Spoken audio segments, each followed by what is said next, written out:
In my last video, I promised to do a deeper dive on some essential card layouts, and I am working on that. But recently, I had a chance to spend some time practicing a technique I struggled with, and I finally made some panels I was happy with, and I got all excited, so that's what today's video is about. I've been watching Tiffany for a long time, and she whips up these multicolored, multidimensional backgrounds with so many different mediums. And she does it all like it's so easy. I've tried on and off for a while to achieve a similar look, and I've never really been successful until she shared this video recently, and it made all the difference. I started by pressing 2 colors of Catherine Pooler ink onto my glass mat. I'm using Lime Rickey and all that jazz. These are dye inks, which are similar to the distress inks Tiffany used in her video. I work with these inks all the time, so I'm very familiar with how they'll react with water, so that gives me a little boost of confidence. Next, I spritzed a little bit of water into each color, and I spread them left and right with my fingers. This will just help me get more coverage over my panel of Ranger watercolor cardstock. I placed my cardstock into the ink puddles, smooth side down, and then I picked it up. Do not panic. This layer is never good in my experience. There are some nice hard edges here and some little splattery bits, but the next step is to spritz it lightly to keep those inks moving a little bit, and then spend some time drying it. I had some fun with this one, and I was able to push the blue up into the green a little bit, and I dried it until there wasn't any water running on the panel. It's still damp for sure, and there's some water on the edges, but not in the center. Next, I spritzed it again with that half pump action that creates drops if you're using a distress sprayer. You could use your fingers or the nozzle tube if you prefer, but I found that by doing this on each layer, you really start to build up that look of layers of color over top of each other. I picked up the color with a paper towel, and you can see those little droplets starting to form and give that layered, speckly look. And then I started over. I pushed the full panel back down into the inks on the glass mat, and this time, because the ink is starting to dry off again, I'm getting more splotchy results with darker and lighter areas, and that's going to add a lot of interest. Then I dried it again. Did I mention there's a lot of drying in this process? That's what's going to give you the look of layers behind, because as each layer dries, the new wet layer sits on top rather than just blending into what's behind it. For my next layer, I spritzed a little bit of water down and I pressed the panel into it again. I didn't want to add too much water and dilute the colors too far. I think that's always a balance when you're working with dye inks, and you could use reinkers instead of the ink pads for even more saturated colors. But now the colors are mixing on the mat quite a bit, and I'm picking up more of that deep in-between green that's being created by the two original colors. Again, I spritzed a little bit to keep it moving, and then I pulled out a clear drawer to sit over top of the ink on my mat so I can keep working in the center of my desk. At this point, I'm really loving the variation and the spotty look in the bottom half of the panel. I want a bit more of that up top. So in the next round, I focused my drops on the top half of the panel. You can't always see the drops of water on the cardstock at this stage. They really start to appear once you put the paper towel down to absorb the water and pick up the color. And now, I'm drying it again to preserve this. At this point, I felt like the ink on my desk was too diluted, so I cleaned it up and I put down a new layer and spread that out with some water. Next, I tried something I haven't actually seen Tiffany do, and that was to use my smoosher tool made to the specifications given by Natalie from NB Cards. This makes the smooshing process almost more like stamping, and it gives you so much more control over where the colors are going.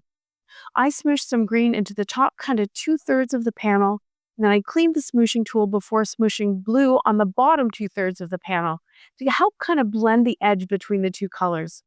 See how much texture that's giving the panel? I gave it another quick dry, and now I'm feeling pretty good about this panel. So what was that? 4 layers? 5?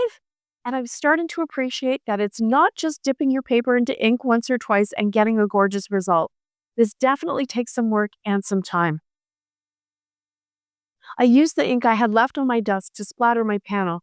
Again, it's that balance of having enough water in the ink to be able to splatter it, but not so much that it's so diluted it acts more like water. At this stage, if your panel is still damp, the splatters will kind of grow and fade into the cardstock.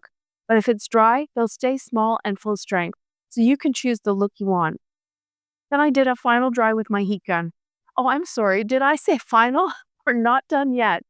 I had kind of a weird idea, and that was to add some red splatter to the panel. I chose wild berry from Concord and Ninth, which has a lot of pink in it. And I put a bit on my glass mat and then again added some water, trying to get that consistency just right for splattering. Because my panel is mostly dried, those little red dots are sitting quite nicely there. And I quickly dried them so they wouldn't have a chance to soak in and spread. I think this is an unexpected and fun touch. But hey, why not one more round of water splatter and lifting? I found that if you let the water sit a little longer, you can pick up more color and get a more pronounced effect. But because the red dots were dry, they aren't really reacting to the water as much. Okay, moving on. Finally, I grabbed the Flower Power #1 stencil from Uniko, and I quickly and roughly blended some Juniper Mist ink through it. I really want it to look like it was part of the background and not overly crisp and complete. I removed the stencil and I spritzed even more water over top. And then I picked it up with a paper towel, and it's getting that kind of layered mottled look that I've been working so hard on.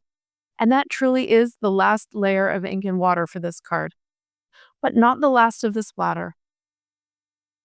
I grabbed my white splatter and tapped it out of the nozzle very lightly so I wouldn't get splatter that was too big.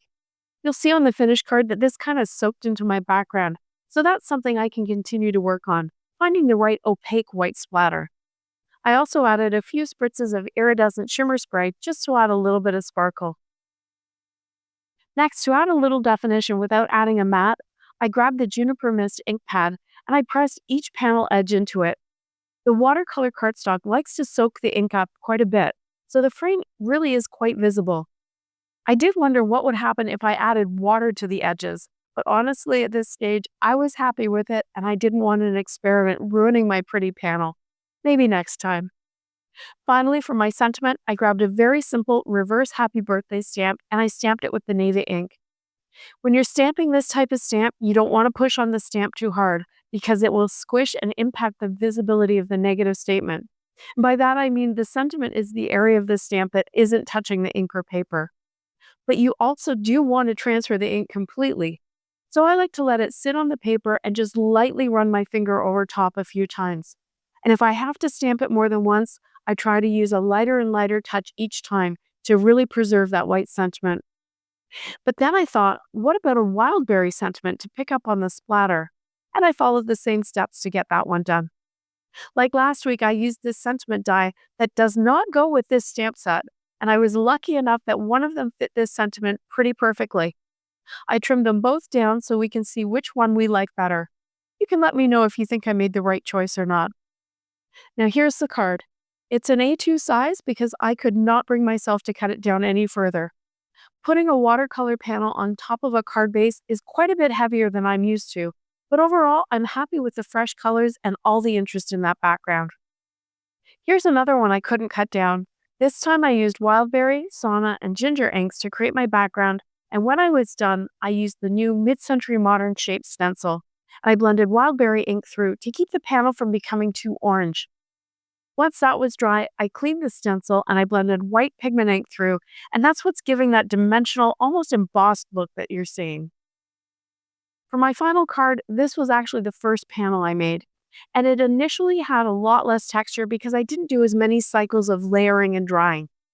I used sauna and party dress on this one and ended up with a pretty peachy background. And again, I turned it pinker by using the party dress with the flip layering flower stencil in the center. I added some dimension with partial stenciling with teeny dots from a Colorful Life Designs and Totally Dotty from All in Create. That's the kind of white dots you're seeing. I added in some ginger mid-century shapes on the two corners and used it also for my sentiment. So why was I finally successful this time? Probably, and most importantly, I used the cardstock Tiffany recommended. And I followed her steps of doing layer after layer after layer to build up the dimension. But I used the inks I have, and I also wasn't afraid to do my own thing by using a smooshing tool for some of the layers to give me more control. Then I just made more and more and more panels, repeating the steps, but also trying slightly different things each time to try and get really comfortable and make it feel like it's my technique. Is there a technique that you've been struggling with? Let me know in the comments below if this has helped you feel like you can take it on. I've linked Tiffany's video below so you can see how she does it. Thanks so much for watching. See you next time.